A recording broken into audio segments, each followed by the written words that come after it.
The scorching sun beat down on the pavement as Rogerio approached Premium Motors, a high-end car repair shop known for servicing the city's most expensive vehicles. His clothes were dirty, his hair unkempt, and the faint odor of someone who had slept on the streets clung to him like an invisible mark. People glanced at him and quickly looked away. Inside, mechanics struggled with the engine of a silver Mercedes. Sweat dripped from their brows as frustration mounted. The owner, Mariana, leaned against the wall with arms crossed, her nerves barely contained. That was when Rogerio stepped through the doorway, his sandals shuffling softly against the concrete floor. The mechanics froze, their faces twisted in discomfort at the unexpected presence. Mariana frowned but said nothing. "Excuse me," Rogerio spoke, his voice hoarse but polite. "May I take a look at the engine?" The men laughed. One scoffed. Another muttered, "This is a Mercedes, not a cart." But Rogerio remained calm, his eyes fixed on the car as if he already knew its secrets. "I'm not asking for money," he added quietly. "Just, if I can fix it, maybe you could give me something to eat." Mariana's eyes narrowed. Something about the way he spoke, confident yet humble, made her pause. She didn't know why, but she felt compelled to listen. Before we go deeper into this powerful story, don't forget to like this video and subscribe to the channel, so more people can discover inspiring stories like this one. Bruno, the head mechanic, wiped sweat from his forehead and let out a sharp laugh. "Take a look. Do you even know what you're looking at?" he asked, his tone heavy with sarcasm. Rogerio lowered his gaze for a moment, then met Bruno's eyes calmly. "I know a little," he replied softly. That was enough to trigger another burst of laughter from Roberto, the youngest mechanic, who quickly pulled out his phone. "A little? Oh, this is going to be gold," he chuckled. "I'll record this. People will die laughing. Homeless man teaching mechanics." Even Claudio, the quietest of the three, smirked and shook his head. "You've got to be kidding me. This place is for professionals." But Mariana did not laugh. She studied Rogerio carefully. His posture wasn't defiant. His voice wasn't arrogant. There was no anger in his tone, only a strange serenity, as if ridicule no longer reached him. She stepped closer. "And what makes you think you can solve what they couldn't?" she asked, her voice steady but curious. Rogerio looked at the car for a long moment, listening to the subtle sound of the engine failing to ignite fully. Then he answered, almost as if he were speaking to the machine itself. "Because the problem isn't mechanical, it's electronic. You're searching in the wrong place." The room went silent for a second. Bruno frowned. "Electronic? We've already checked everything. Spark plugs, filters, injectors. Nothing worked."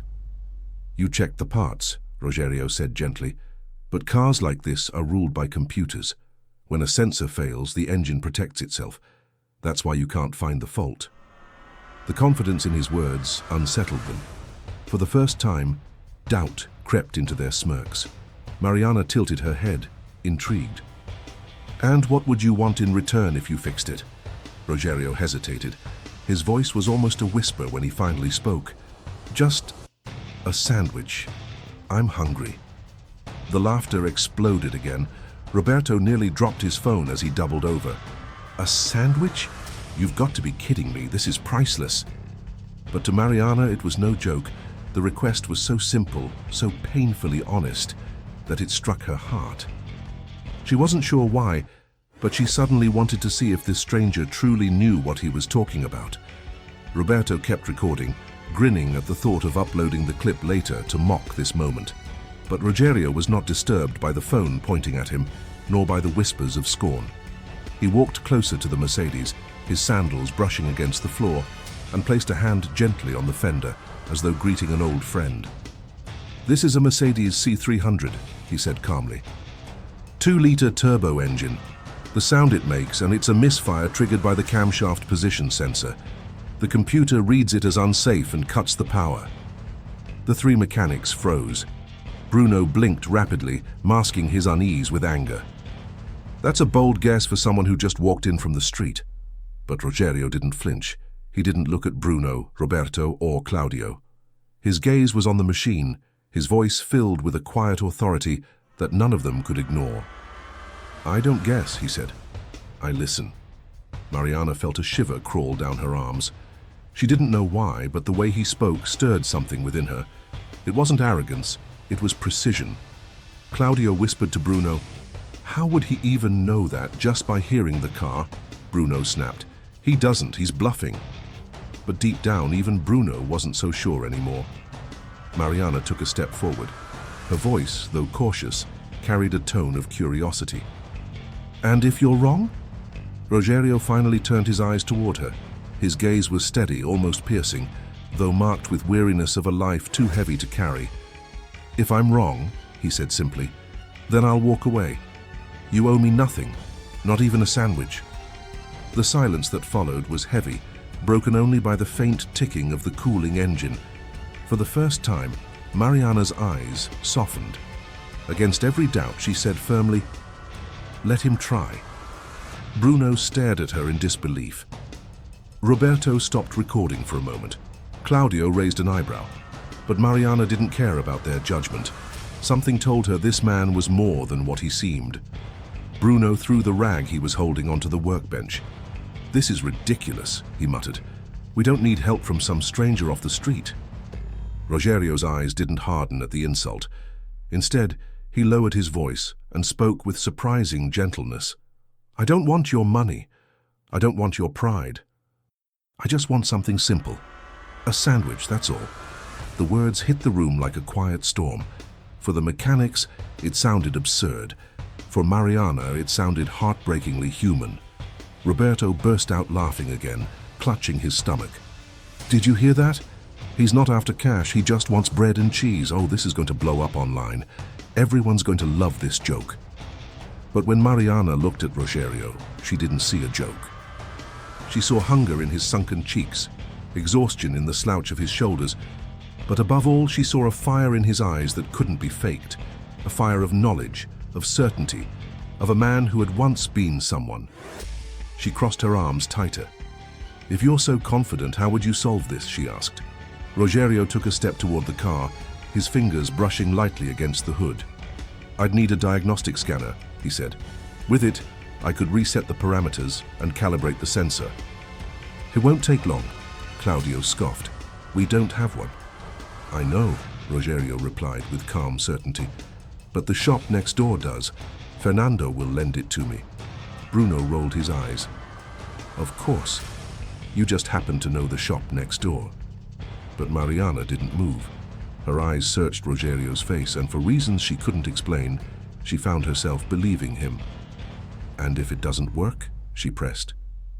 "Then you owe me nothing," Rogerio answered without hesitation.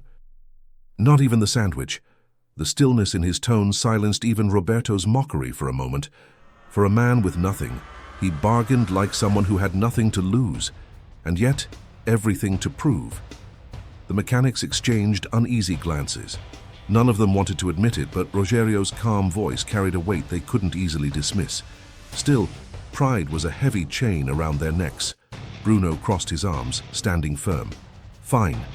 Try it. But when it fails, you walk out and never come back." Rogerio nodded slowly, almost solemnly. "Agreed." Roberto immediately raised his phone again, angling for the perfect shot. "Oh, this is going to be epic," he muttered under his breath. "The day a beggar tried to outsmart Premium Motors." Claudio chuckled nervously. "Yeah, let him embarrass himself. Could be good for morale." But Mariana wasn't laughing. Her eyes moved between the skeptical faces of the mechanics and the weary stranger who stood quietly beside the car. Her intuition tugged at her heart. Something about Rogerio's presence disturbed her, but not in a way she disliked. It was the kind of disturbance that came when truth knocked at the door. She finally spoke, her tone firmer this time. "Give him a chance. You've all tried for hours and solved nothing. What do we have to lose?" The shop fell silent. Bruno sighed through clenched teeth, clearly torn between his pride and the undeniable logic in Mariana's words. "All right," he said sharply, "but don't touch anything until I say so." Rogerio gave a faint nod of respect. He wasn't there to argue. He wasn't there to gloat. He was there for one reason only: survival, dressed in the form of a simple sandwich. Roberto smirked into his phone camera. Ladies and gentlemen, stay tuned. The comedy of the year is about to begin. But what none of them knew was that this comedy would soon transform into a revelation they would never forget. Without another word, Rogerio turned and walked calmly out of the shop. His sandals dragged softly against the pavement as the mechanics watched, half amused, half annoyed. "Where's he going now?" Roberto snickered. "To find his sandwich," Claudio added. But Mariana's eyes followed him closely, curiosity burning deeper inside her chest. Minutes later, Rogerio returned, not with food but with a diagnostic scanner in hand. A tool none of the Premium Motors mechanics had managed to acquire. Bruno's eyes narrowed. "Where did you get that?" "Fernando lent it to me," Rogerio said simply. "He's next door, we've known each other for years." Roberto whispered, still filming, "Of course. The homeless guy just happens to be best friends with the tool man." His laugh was thinner this time, less confident. Rogerio crouched by the car with a precision that startled even the skeptical Claudio. His hands, though calloused and dirty, moved with the grace of a surgeon. He connected the scanner, navigated its menus effortlessly, and within moments, the device beeped. "There," he murmured. "Camshaft sensor. The signal is intermittent. The system cuts the fuel injection as a safety measure." The screen flashed the exact code confirming his words. The room went still. Bruno leaned closer, reading the display, his chest tightening. He hadn't even considered that possibility. Mariana's lips parted in awe. How did you know?" Rogerio didn't look up. His focus was on the machine, his voice low and steady. "I could hear it. The rhythm was broken. Every engine has a voice. This one was crying for help." For the first time, Roberto lowered his phone slightly. His mocking smile faded as he muttered, almost to himself, This is insane." And in that moment, the laughter, the scorn, the disbelief, all of it began to crumble. Rogerio's fingers moved across the scanner like an artist brushing strokes on a canvas. He cleared the error codes, recalibrated the parameters, and reset the system with the kind of ease that belonged not to a street wanderer, but to a master of machines. The silence in the workshop was suffocating. Bruno swallowed hard, his pride clashing violently with the reality in front of him. Claudio leaned forward, his smirk long gone. Roberto still held his phone, but his hands trembled slightly, the excitement of ridicule slowly transforming into the awe of witnessing the impossible. "Try it now," Rogerio said, disconnecting the scanner and stepping back. His voice carried no arrogance, no challenge, only certainty. Bruno hesitated, staring at the stranger with narrowed eyes. Then, almost unwillingly, he climbed into the driver's seat. The key turned. For a heartbeat, the shop held its breath, and then the Mercedes purred to life, smooth, strong, perfect. Its engine roared with the vigor of a beast awakened, the tremors of its sickness gone as if they had never existed. Bruno's jaw tightened. He pressed the accelerator. The response was immediate, flawless. Every pulse of the engine confirmed it. The problem was gone. The room fell into a stunned silence, so thick that even Roberto's phone microphone caught nothing but the steady hum of perfection. Mariana's hand flew to her mouth. Her eyes glistened. She stepped forward, touching the hood of the car, as if to reassure herself it was real. "I've never heard it sound this way," she whispered. It's like new." Bruno shut off the engine, stepping out slowly, his face pale. He couldn't look at Rogerio. Roberto finally lowered his phone completely, whispering, "This guy, he's not normal, he's something else." But Rogerio didn't bask in their astonishment. He picked up the scanner, dusted it off gently, and prepared to return it to Fernando. To him, it was just another job finished, just another engine saved. To them, it was the moment a nameless wanderer became unforgettable. The Mercedes still purred behind them, its flawless rhythm echoing like a testimony in the silence of the shop. Rogerio carefully unplugged the scanner, coiled the cables, and placed it back into its case.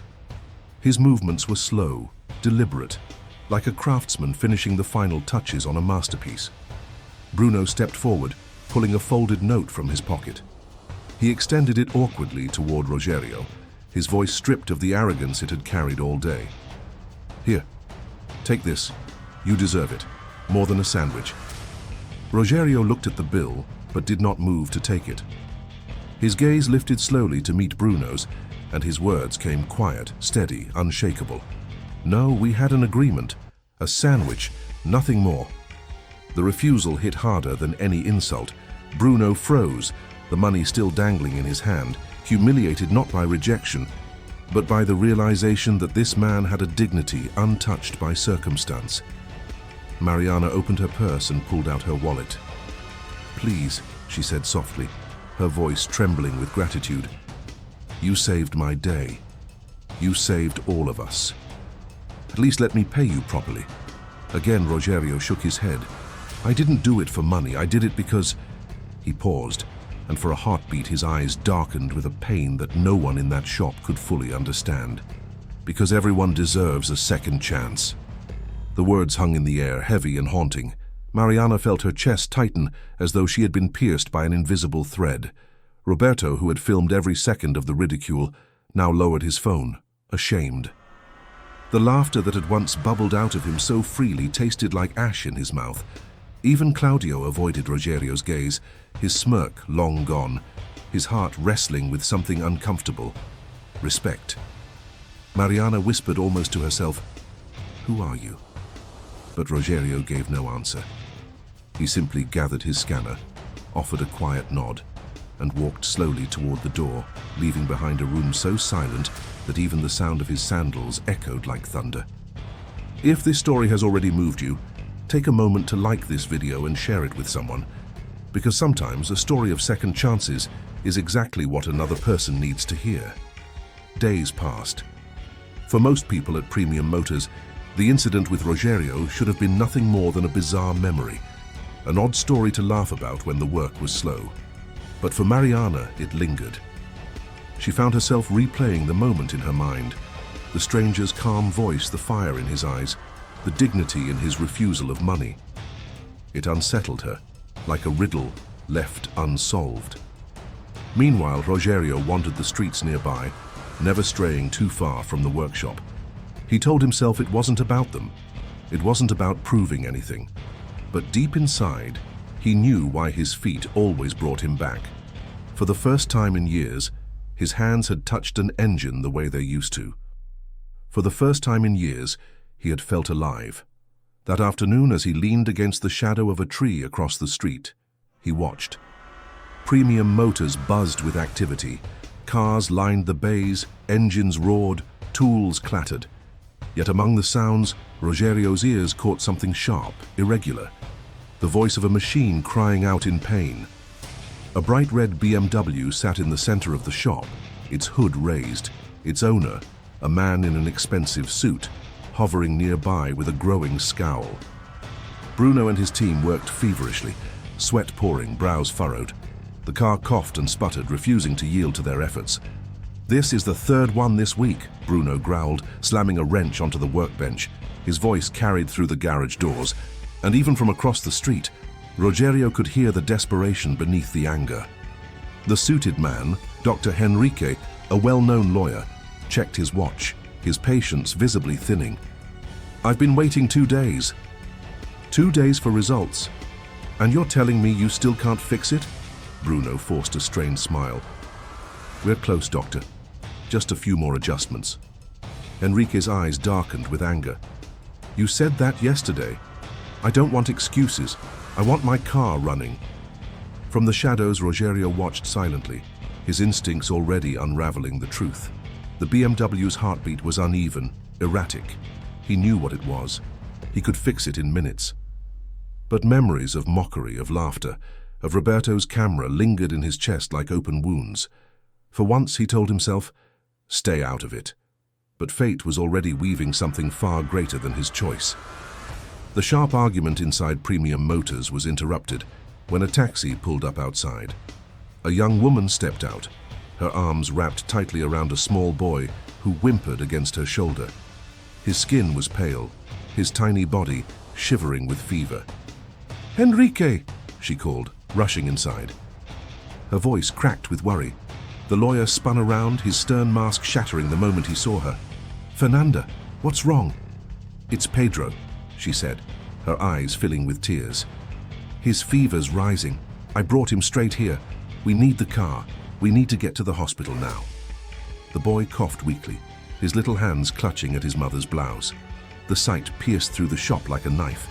Enrique's face went pale. He turned to Bruno with a desperation that stripped away all civility. "Do you hear me now? My son is sick. This car must run, now." Bruno stammered, sweat dripping down his temple. "Doctor, we're doing everything we can." "Everything you can?" Enrique's voice thundered through the workshop. "You've been doing everything for days and nothing works. My son doesn't have time for your excuses." Fernanda rocked the boy gently, whispering soothing words, but her own tears betrayed the fear she couldn't hide. Other customers, drawn by the shouting, gathered near the entrance, their curious eyes adding to the weight crushing the mechanics. Claudio tugged Bruno's sleeve. "Boss, this is bad. Really bad." Roberto, unable to resist, raised his phone again, whispering into the camera, "Drama in Premium Motors. This is about to explode." Across the street, Rogerio's chest tightened. He could see the boy's tiny face pressed against his mother's shoulder. The child's faint cough echoed like a ghost from his past, pulling him back to memories he fought desperately to bury, memories of rushing to hospitals, of helpless nights, when even engines couldn't save what mattered most. His hands trembled slightly. He looked away, telling himself it wasn't his place. Not again, not here. But the boy's weak cry pierced the air once more, and with it came a truth Rogerio could not escape. Some voices you could ignore, but not this one. The air inside Premium Motors was thick with panic and frustration. Fernanda's tears glistened as she held her son closer, his fever burning hotter with every passing moment. Bruno barked orders that went nowhere. Claudio shuffled nervously, and Roberto's phone captured everything like a cruel spectator. And then, a quiet voice cut through the noise. "Excuse me." The workshop turned in unison toward the door. There he was, the same man they had laughed at, dismissed, mocked only days earlier. Rogerio stood just inside the threshold, his posture calm, his expression unreadable. Bruno's face twisted instantly. "Oh no, not you again.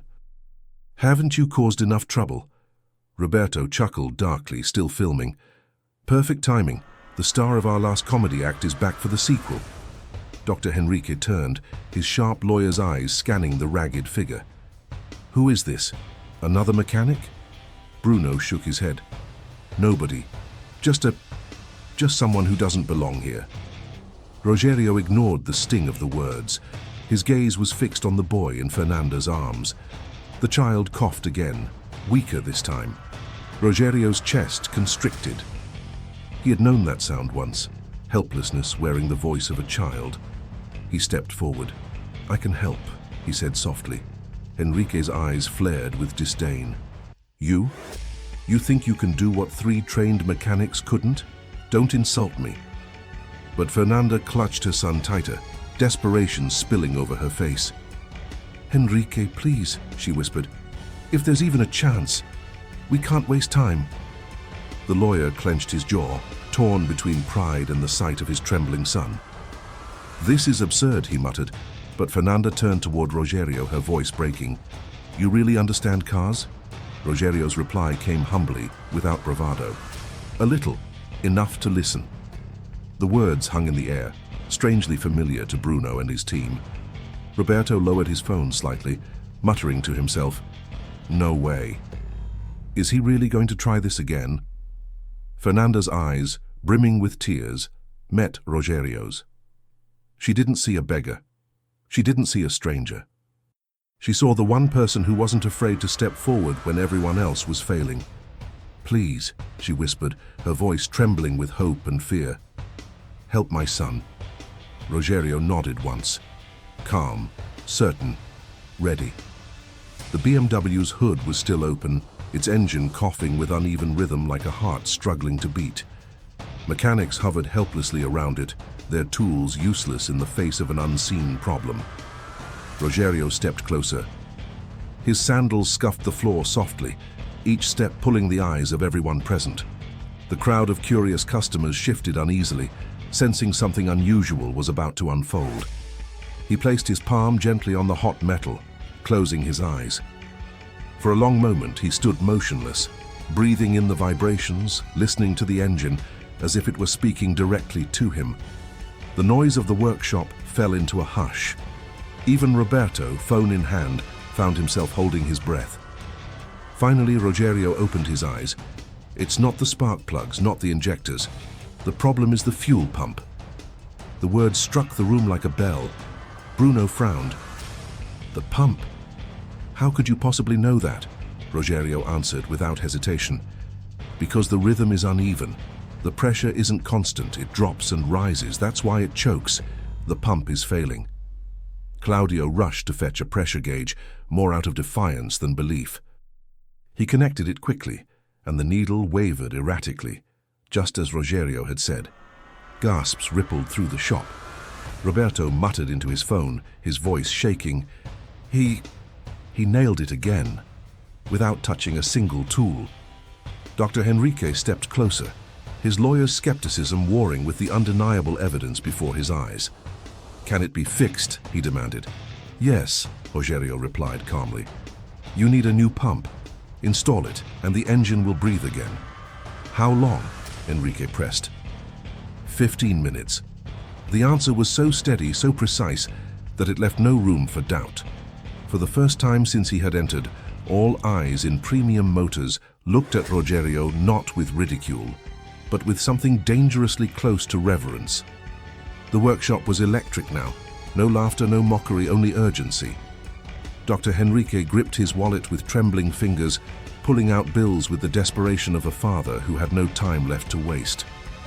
How much does the pump cost? He demanded. About 300 reais, Rogerio replied simply. Henrique shoved the money into Bruno's hand.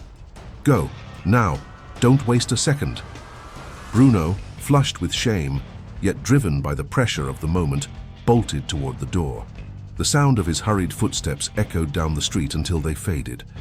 Inside the shop, silence pressed heavy. Fernanda rocked Pedro gently, her whispers soft but powerless against his fever. The boy's tiny coughs rattled the air, each one carving into Rogerio's chest like a knife. He lowered his eyes, remembering a night long ago when he too had cradled a child, helpless before an illness that no amount of speed, no miracle of machinery could fix. His fists tightened at his sides. He would not fail this time, not if his hands could help. Roberto, still filming, spoke softly now, his voice stripped of sarcasm. This is unbelievable. He's about to save that kid's life. Claudio shot him a sharp look. Put the phone down, Roberto. This isn't for laughs anymore. But Roberto didn't lower it. His eyes, once mocking, now brimmed with awe. He wanted proof, not for ridicule, but because he knew no one would believe this story otherwise. Minutes ticked by like hours. Fernanda's tears fell silently as she kissed her son's forehead. Please, Pedro. Hold on. Then at last, the sound of running footsteps returned. Bruno stumbled back into the workshop, clutching a small box in his hands.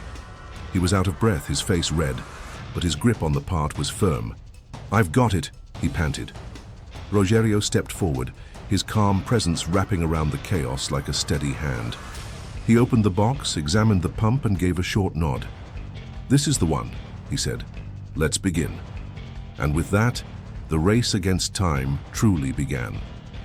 The box lay open on the workbench, the gleam of the new fuel pump catching the fluorescent lights. Rogerio lifted it with practiced hands, turning it gently as though inspecting an old companion.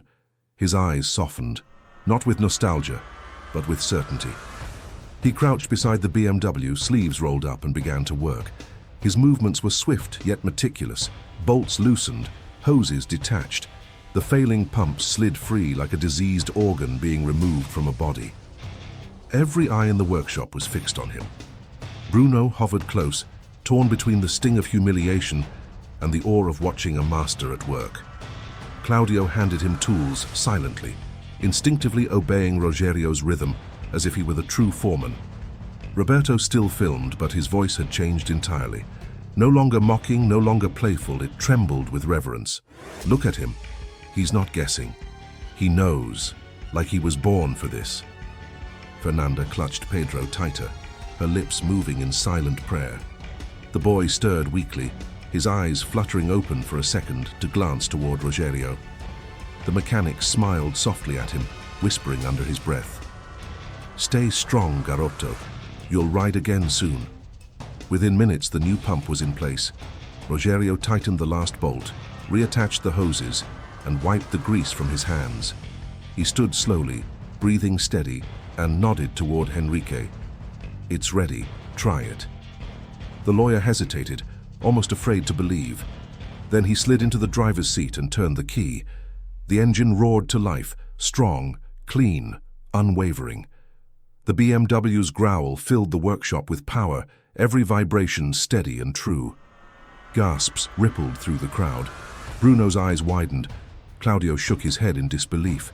Even Roberto lowered his phone for a moment, lost in the surreal reality before him.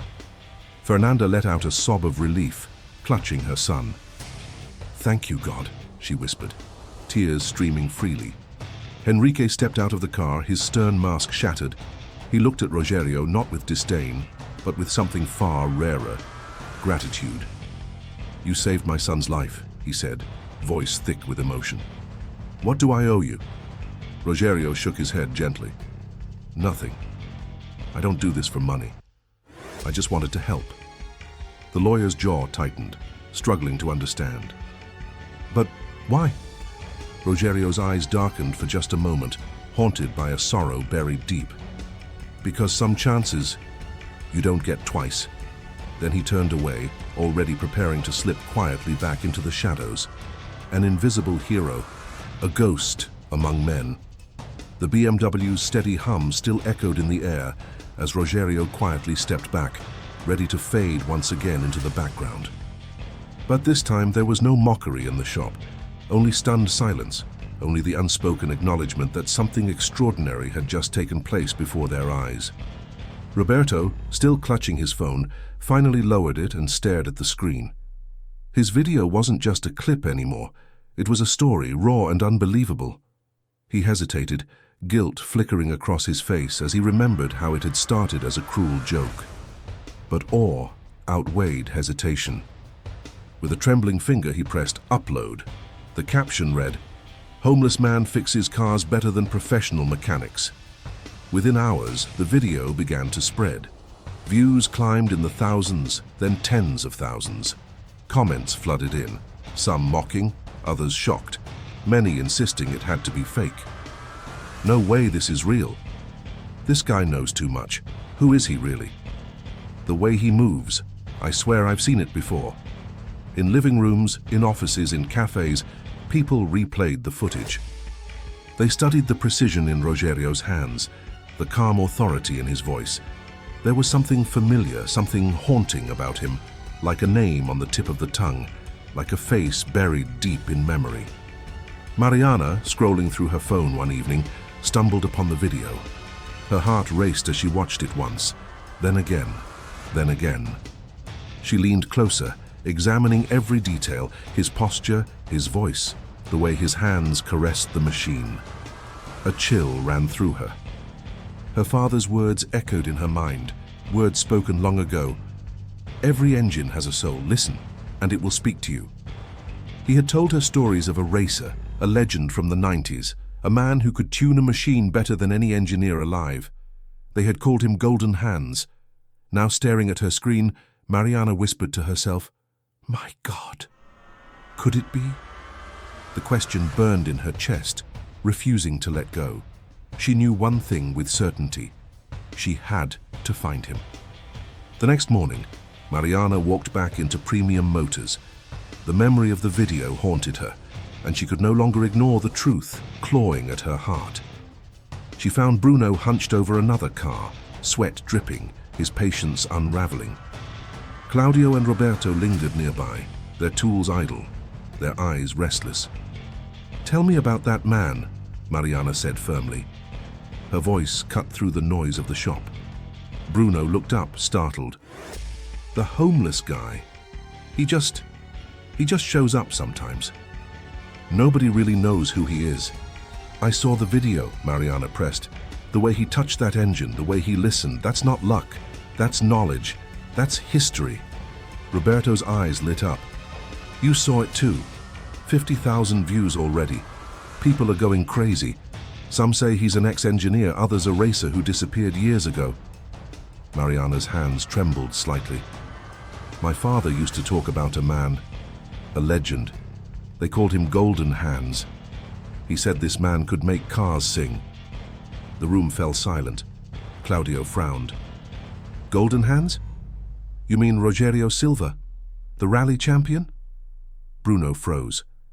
His mind flashed to the stranger's steady eyes, the scars of sorrow hidden in their depths. Slowly, he pulled out his phone, searching feverishly until an old photo filled the screen. A young man in racing gear, holding a trophy high, eyes blazing with victory. Even through the years, the resemblance was undeniable. Mariana's breath caught. It's him. Roberto stepped closer, reading aloud from the article. Rogerio Silva, champion of 95, 97, 99, known as Golden Hands for his unmatched skill, disappeared after losing his wife and daughter in a car accident, 2009. The words hit them like a thunderclap. Bruno's face paled. That man was a millionaire, a legend. Why would he be living on the streets? Mariana's eyes filled with tears. Because tragedy doesn't care who you are. It strips you down to nothing. But even in the ashes, some gifts never die. She turned to them, her voice trembling but resolute. We can't let him fade away again. If we couldn't save him, then we must try, now. The shop fell into silence, every man there weighed down by the gravity of the truth. Rogerio was no longer just a drifter who fixed cars for food. He was a fallen giant, a broken legend, a man who had once been Golden Hands. And somewhere in the city streets, unaware that the world had begun to remember him, Rogerio walked alone, haunted by the past, carrying a gift he could neither bury nor deny. Before you leave this story, ask yourself, how many legends walk among us, forgotten, carrying scars we cannot see? If this story touched your heart, make sure you like, share, and subscribe so more people can hear stories of redemption, hope, and second chances.